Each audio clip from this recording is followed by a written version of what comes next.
In Edwardian England, the ultimate accomplishment for a well-bred girl was something society called the art of ignoring. To be respectable meant you had to actively pretend you didn't know how the world worked. You had to ignore your own body, desires, and knowledge. Women were trained to bind their minds as tightly as their waists. 21-year-old Ann Veronica feels this suffocation acutely. She describes her life in the London suburbs as existing inside a house where all the furniture is covered in dust wrappers, the blinds are drawn, and everyone speaks in polite whispers. H.G. Wells wrote this story in 1909 as a direct attack on that exact patriarchal system. He wanted to expose a society where fathers and husbands viewed women as managed property. Ann Veronica's breaking point occurs when her father treats her as a domestic asset. He forbids her from attending a harmless costume dance and demands she abandon her advanced biology studies, assuming his authority is absolute and requires no explanation. She realizes that arguing with a system designed to own her is useless. To actually live, she has to drop the polite fictions entirely. She packs her bags, abandons the suburbs, and heads to London to seek a life built on objective reality. She spills out into the unrelenting density of London. The noise and sheer volume of the city offer a chaotic anonymity that instantly shatters the quiet control of her father's house. She finds her true sanctuary at the Imperial College Biology Laboratory. This is an environment where seeking the unfiltered truth is the primary requirement of her work. Through the lens of the microscope, the study of comparative anatomy gives her a radical new framework. She learns to evaluate organisms based strictly on survival, function, and adaptation. Biology offers a view of the world where everything serves a purpose, and nothing is hidden behind social etiquette. She spends her days mapping the skeletal structures of vertebrates, seeing how every bone and muscle is honed for survival. This focus on natural efficiency makes her father's rules about becoming behavior look like biological dead ends. If nature only cares about an organism's capacity to function, then a society that forbids a woman from using her brain is acting in direct opposition to natural law. The scientific method becomes her intellectual armor. Armed with empirical evidence, she begins to navigate the world relying on what she can observe and prove, rather than the wrappers of tradition. This analytical armor is immediately tested by the men she encounters in London. First is Mr. Manning, who proposes marriage by promising to shield her from the world. He wants to place her in an inner temple and worship her as a pure, fragile goddess.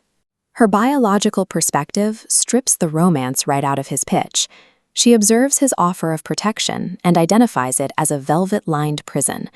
Being worshipped on a pedestal is simply a specialized form of being owned. Then there is Mr. Ramage, an older businessman who takes a different evolutionary approach.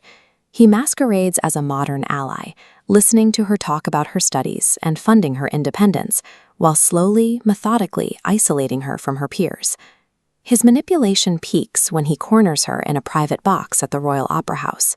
He uses the sensory overload of a Wagner performance, the soaring music and the dark, confined space, to try and short-circuit her rational mind. When Ramage drops the progressive act and physically attacks her, the art of ignoring is dead. She doesn't cower. She evaluates the physical threat, relies on her own strength, and wrestles herself out of the room. Manning's temple and Ramage's opera box were built for the same purpose. Whether through chivalrous worship or progressive manipulation, the goal was to neutralize her as an independent agent and reclaim her as an asset. Seeking community, she briefly joins the suffragettes. But while the political struggle is vital, Ann Veronica finds that a ballot cannot solve her deeper problem. She is looking for a way to occupy her own life without apology. She finds this path back in the laboratory with Capes, the class demonstrator. Unlike the other men, Capes doesn't try to protect or exploit her. He treats her as an intellectual equal, debating science and philosophy as partners. When they discuss the nature of beauty, Capes doesn't rely on mystical poetry. He argues that beauty is an empirical reality, pure life running clear and strong, an intense expression of biological health. But Capes is a married man. In 1909, this is a non-negotiable social barrier. According to the strict rules of her era, Even being seen with him romantically guarantees Ann Veronica's total social ruin. She applies her scientific method to the problem. The societal prohibition against their relationship is an artificial construct. Their intellectual and physical connection is an undeniable fact. She chooses the biological truth. Ann Veronica makes an active, unapologetic choice. She abandons the higher morality of her upbringing, leaves her studies, and boards a train to elope with capes. The suffocating, velvet-draped parlors of her restrictive past are now replaced by the blinding, expansive clarity of the Swiss Alps.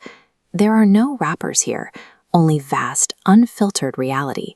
Sitting among the glaciers, the couple refuses to play the roles of tragic, fallen sinners. They experience no guilt. They treat their partnership not as a moral failing, but as a healthy expression of life. Upon its release in 1909, the novel was met with vociferous condemnation.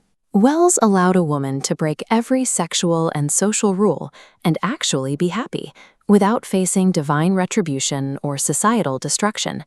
That is the enduring threat of Ann Veronica. True liberation begins the exact moment a person refuses to ignore reality, strips away the polite fictions, and dares to examine the world, and themselves, with absolute clarity.